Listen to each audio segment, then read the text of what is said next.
Supporters of the Harris Walls campaign are celebrating in Rochester today. DFL lawmakers held a panel at 125 Live to commemorate the 2-year anniversary of the Inflation Reduction Act. The legislation is working to make medication like insulin more affordable.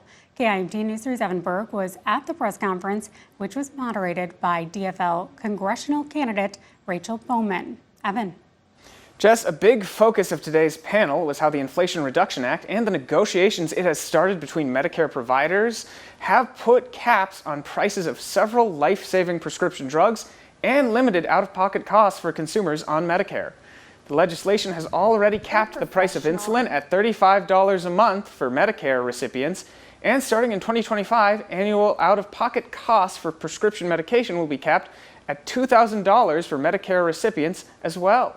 The panel featured Rochester State Senator Liz Bolden, a pair of Rochester seniors, Deb and Paul Perry, who have been benefiting from the newly controlled prices, and John Hoshin, a pharmacist operating out of the Twin Cities. Hoshin says that while the Inflation Reduction Act and the negotiations that have followed it have been good for consumers, reimbursement can often leave pharmacies at a loss.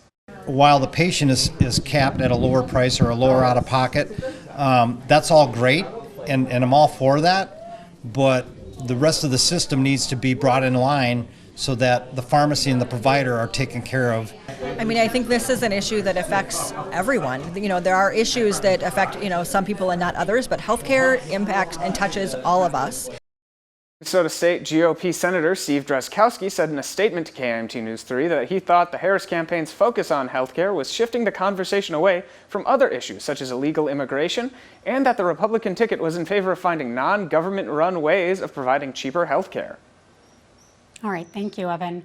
Vice President Kamala Harris releasing a statement to celebrate as well, saying talks are still underway with healthcare providers to lower prescription drug costs through the Medicare drug price negotiation program.